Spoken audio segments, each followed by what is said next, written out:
자, 여러분 안녕하십니까? 자, 이번 시간에는 국제경제학 지난 시간에 챕터 1장 국제경제론과 세계경제 파트에서요. 국제경제가 점차 어떤 세계화되는, 개방화되는 그런 흐름을 우리가 살펴봤고요. 이번 시간에는 국제경제학이 도대체 그러면 뭘 공부하는 거니? 그거에 대해서 우리 같이 한번 공부해보는 시간을 갖도록 하겠습니다. 자, 국제경제학은요. 우리가 이제 국제무역론과 국제금융론으로 크게 나눌 수 있습니다. 그래서 국제무역론은요. 사실은 이제 무역이라는 게 국가 간의 교역을 하는 거잖아요. 그래서 시장에서 국가 간의 교역하는 거랑 비슷합니다. 근데 대상이 누구다? 그렇죠. 국가 간의 교역을 하는 거예요. 아셨죠? 그래서 약간 이거는 느낌이 뭐냐면 우리가 미시경제학에서 시장이론을 다루는 거랑 비슷하게요. 그래서 미시적인 접근법을 한다라고 생각하시면 되겠습니다. 자, 그래서 화폐가 없이 순수한 실물 경제가 교환되는 그 모형이에요. 그래서 실물 경제가 교환되는 그러한 과정을 살펴보게 되는 것이고요. 자, 또 다른 측면이 바로 뭐가 있냐면 국제금융론이 있습니다. 그래서 국제경제학은 국제무역론과 국제금융론 이렇게 나눌 수가 있거든요. 국제금융론이다 라고 하면은요, 이게 이제 금융이잖아요. 그러다 보니까 약간 화폐적인 현상이 여기 들어갑니다. 그래서 거시경제학적인 접근이 들어가게 되고요. 그 다음에 여기 실물이라기보다는 화폐적인 화폐 경제, 화폐적인 현상에 포커스를 맞춘다 라고 보시면 될 것 같습니다. 자, 그러니까 사실 국제경제학은 여기 나와 있는 미시와 거시 그리고 화폐금융론 이게 다 포함된다 라고 보시면 되겠어요. 자, 이제 본격적으로 들어가서 국제무역론 우선 어떤 토픽들을 다루는가 볼게요. 첫 번째는 무역 패턴, 무역의 이익, 무역의 소득 분배 효과, 경제통합과 국제협력 이렇게 보도록 할게요. 자, 우선 그 첫 번째로 무역의 패턴에 대해서 보겠습니다.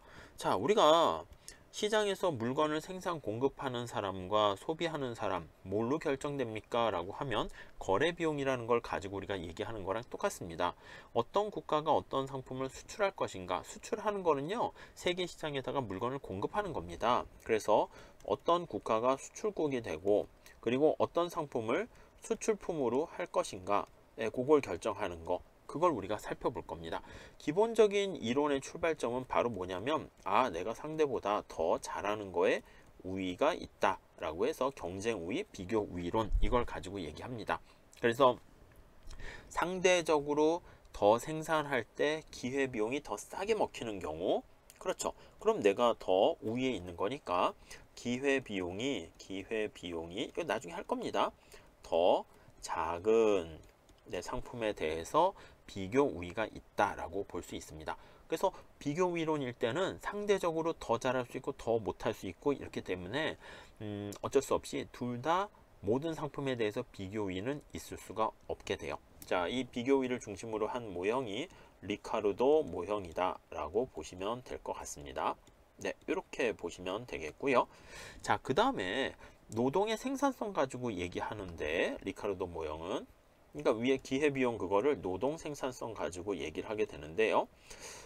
근데 요거보다 조금 더 발전하게 된 게 국가 간의 어떤 요소 부존도의 차이. 그러니까 무슨 말씀이냐면 야, A라는 나라가 다른 나라보다 비교 우위가 있는데 걔는 어떻게 노동 생산성이 더 높은 거야? 그 이유를 설명하지 못합니다. 그래서 등장하게 된 게 헥셔 올린 정리다 라고 보시면 되겠습니다. 헥셔 올린 모형, 정리라고 할까요? 모형이라고 하는 게 낫겠네요.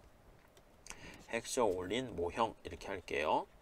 네, 요걸 가지고 발전시킵니다. 그래서 얘는 헥셔 올린 모형에서는 요소 부존도의 차이를 가지고 우리가 여기 앞에 나와 있는 비교 우위가 결정된다 라고 보시면 될 것 같습니다. 자, 그런데 요즘에는요 요소 부존도의 차이를 통한 비교 우위론 말고 더 추가적으로 오히려 선진국끼리도 더 요소 부존도가 상이한 국가보다 요소 부존도가 더 비슷한 선진국 간 또 교육이 더 많이 발생하게 돼요. 선진국 간. 그러니까 여기서 요소 부존도가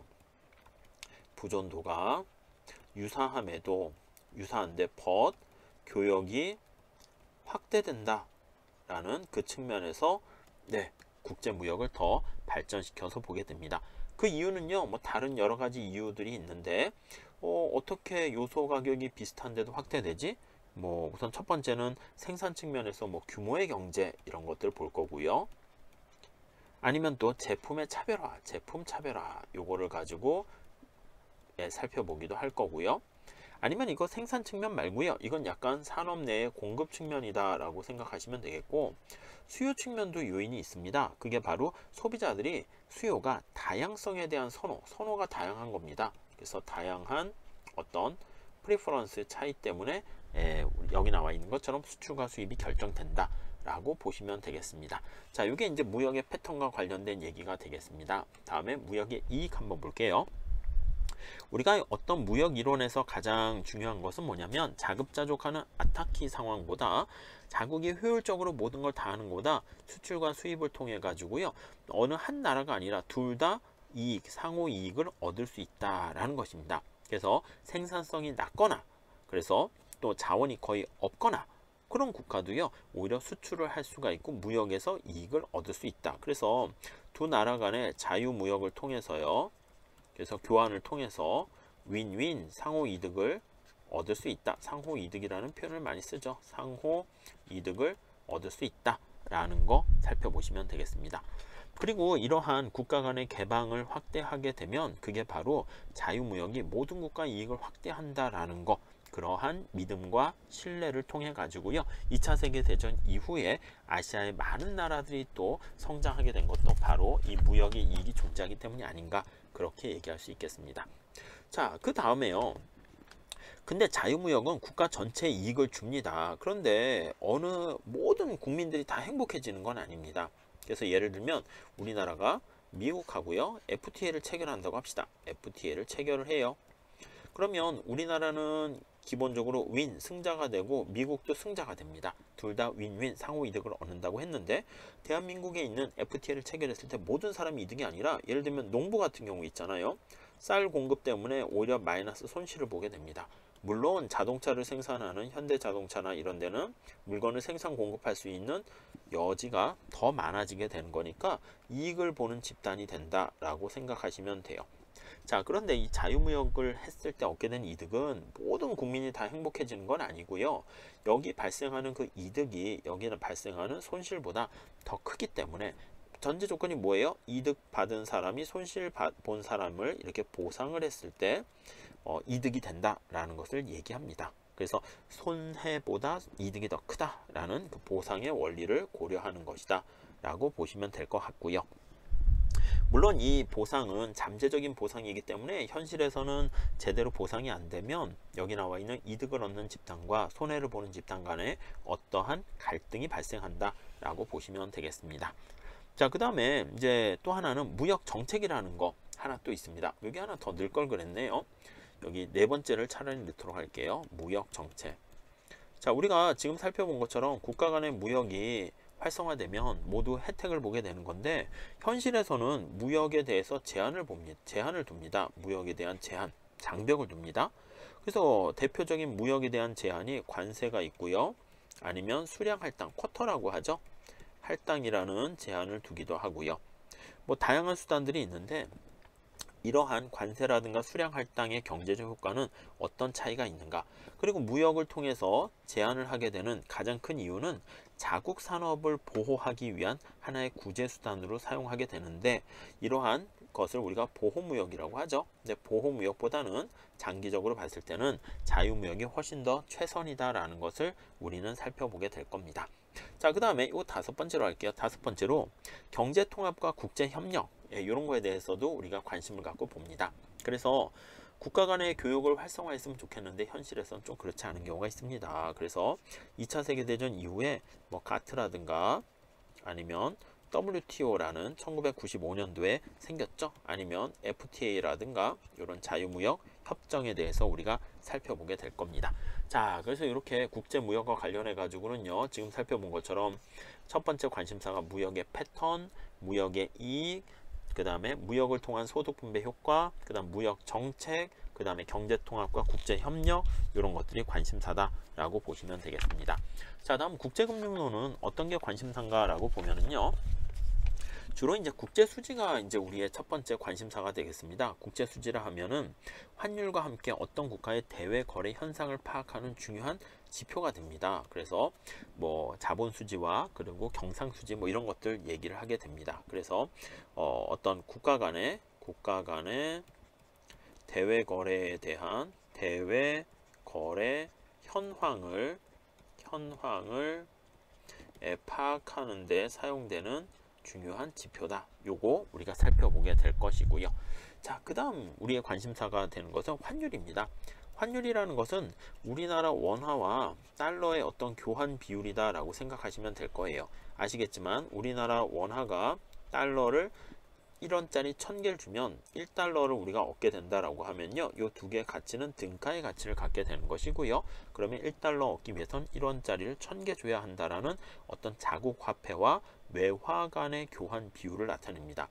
자, 그러니까 우리가 환율이 올라갔다라고 하면은요, 자세하게 또 보긴 할 텐데, 이거는 달러의 가치가 비싸진 거니까 달러의 가격이다라고 생각하시면 돼요. 그러니까 달러의 가격이 상승하게 되었고요. 그러니까 우리나라 돈은 약세잖아요. 그걸 갖고 해외, 미국에 여행을 가게 되면 여행 부담이 커지게 됩니다. 반면에 그래서 우리가 앞에서도 얘기한 것처럼 여행에 대한 부담이 미국 갈 때 얘기하는 거예요. 커지게 되는데, 대신 우리나라에 수출하는 국가는 어떻게 되겠습니까? 수출 상품의 가격은 오히려 가격 경쟁력이 생겨요. 가격 경쟁력이 생겨서 그래서 오히려 수출이 증가한다라고 보시면 되겠습니다. 수출의 증대. 네, 그렇게 돼서 우리나라 97년도에 외환위기 이전에 900원이었는데 환율이 1,500원까지 올라갔거든요. 그러니까 외국에 나왔던 유학생이라든가 해외여행이 급속히 감소하게 되었고요. 대신 또 수출이 증가돼서 무역수지는 흑자가 된 거 알 수가 있습니다. 이 환율과 관련해서는요, 환율 제도에 대해서도 우리가 할 거예요. 그래서 하나는 고정환율 제도가 있고요. 또 하나는 들어보셨겠지만 환율이 변하는 변동환율 제도, 요게 있습니다. 그래서 이 고정환율 제도와 변동환율 제도일 때 어떤 특성들이 있는가, 그거를 살펴보고요. 그 다음에 이 환율이 또 어떻게 결정되는가, 그걸 우리가 환율 결정 요인이라고 그럽니다. 그래서 환율 결정 요인에 대해서도 우리가 공부를 하게 됩니다. 그래서 기본적으로 여러 가지 경제 구조도 영향을 미치지만 단기적으로는 뭐 자본이 이동해요. 그래서 이자율, 평가설 이런 것도 살펴보게 될 거고요. 장기적으로 봤을 때는요, 두 나라의 어떤 구매력에 의해서 또 영향을 받는다 해서 구매력, 평가설 이런 것도 우리가 살펴봐야 됩니다. 네, 이렇게 정리를 해 보시면 될 것 같고요. 자, 그 다음 이제 토픽들은 국제수지와 환율을 봤으면 개방경제에서 경제정책의 비교, 이렇게 우리가 살펴보게 될 겁니다. 그래서 다른 나라와의 이제 개방 경제를 하게 됨으로써 어떤 베트남 전쟁 때문에 미국의 통화 공급이 막 증가하거든요. 그 인플레이션이 발생하게 됩니다. 자, 여기다 잠깐 정리할까요? 개방 경제라는 오픈 이코노미라는 것은 세계 경제가 하나씩 연결되어 있다는 거예요. 그래서 1960년대 베트남 전쟁이 일어났어요. 베트남 전쟁이 일어났네요. 자, 베트남 전쟁이 일어나게 되면 미국이 사실 언제나 전쟁을 하게 되면 돈이 필요해요. 그래서 미국이 돈을 막 찍어내는 거야. 그래서 통화량이 증가하게 됩니다. 그럼 미국 내에서 인플레이션이 발생하게 되는 거죠. 인플레이션이 발생해요. 그럼 이 인플레이션이요, 근데 미국에만 발생하는 게 아니라 인플레이션의 효과가 미국이 사실 대국에 해당하는 것이기 때문에 세계 전체에 인플레이션을 야기시켰다라고 생각하시면 되겠습니다. 그래서 이렇게 서로 상호 영향 미치는 거 그렇게 보게 되고요. 또 더 나아가서 하나의 사례를 한번 볼게요. 1990년대에 자, 독일이 이제 통일을 했습니다. 그래서 통일을 했는데 그러니까 이제 인플레이션이 발생할 가능성이 있어요. 독일 같은 경우에는 인플레이션에 어떤 위협이 발생한 겁니다. 근데 독일 같은 경우는 옛날에 바이마르 공화국 같은 경우에 하이퍼 인플레이션의 어떤 그 충격과 트라우마가 있어 가지고요, 물가 상승을 되게 싫어해요. 그래서 이걸 막기 위해서는 어떻게 해야 되냐면 이자율을 올려야 됩니다. 그래서 이건 뭐 나중에도 할 겁니다. 이자율을 이렇게 올려버렸어요. 그럼 이자율이 올라가게 되면 다른 나라 유럽의 돈들이 다 독일로 쏠리게 되고요. 또 독일이 강대국 중에 하나니까. 그래서 유럽의 다른 국가들이 경기 침체를 겪게 됩니다. 경기 침체를 겪게 되는. 그러니까 여기서 말씀드리고자 하는 건 뭐냐면 미국의 어떤 영향이라든가 독일의 영향이 인근의 다른 나라에 또 영향을 미치게 되는 파급 효과를 살펴보게 될 겁니다. 특히 이거를요, 재정정책과 금융정책과 같이 연결시켜 가지고요, 개방경제하의 거시경제 모형, 이렇게 얘기를 하게 됩니다. 자, 그 다음에 이제 또 우리의 관심사 중에 하나가 국제통화제도가 어떻게 변천해왔는가, 그런 것들도 보게 됩니다. 그래서 뭐 아시겠지만 처음에 시작이 이제 금본위 제도죠. 금본위 제도에서 시작이 돼 가지고요, 그 다음에 이제 변동환율 제도라든가 변동환율 제도, 아니면 고정환율 제도, 이런 거예요. 고정환율 제도, 이렇게 왔다가 다시 또 변동환율 제도, 이렇게 왔다 갔다 변천하는 그 과정, 그런 것들에 대해서 살펴보게 되고요. 그 다음에 이제 유로화가 탄생하면서 최적 통화 지역, 그래서 최적 통화 지역이라는 통화 지역, 이런 것들도 우리의 관심 이슈가 됩니다. 그래서 이거는 뭐랑 연결되냐면 경제 통합과 같이 연결이 된다 라고 보시면 되겠습니다. 통합과 같이 논의가 된다, 이렇게 보시면 되겠고요. 자, 그 다음 이제 우리 마지막 토픽 중에 하나가 국제금융시장과 금융위기, 이런 것들도 우리의 큰 이슈가 되겠습니다.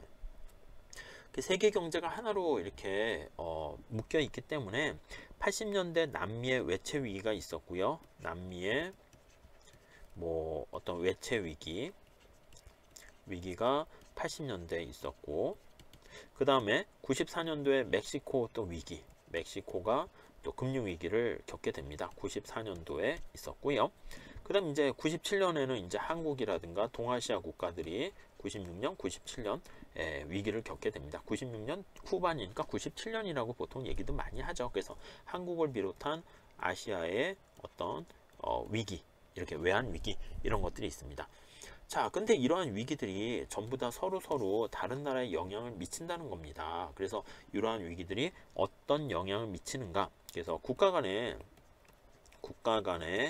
자본 이동이 확대되면서 발생한 얘기죠. 자본 이동이 확대되면서, 그렇게 되면서 이런 위기가 다른 나라에 전염된다라는 것을 알 수가 있게 됩니다. 그래서 자본이동의 확대 원인 때문에 이런 위기들이 더 크게 되었고요. 당연히 그 이유는 바로 두 번째로 국가 간의 자본이동 확대뿐만 아니라 국가 간의 상호 의존성이 더 크게 되었다. 이것도 역시 확대 의존도가 높아졌다라는 거. 그리고 또 세 번째로는요, 어떤 화폐 가치의 변동성, 이런 것들이, 그런 위험들이 발생하게 되었다. 국가 간에 역시 화폐 가치의 어떤 변동성이 커지게 되었다라는 거, 확대가 되었다는, 이런 것들에 대해서도 우리 좀 살펴보게 되겠습니다. 아셨죠? 자, 그래서 챕터 1장은 이 정도로 마무리 짓고요. 다음 시간에는 챕터 2장서부터 차근차근 또 설명드리도록 하겠습니다. 자, 여기까지 할게요. 감사합니다.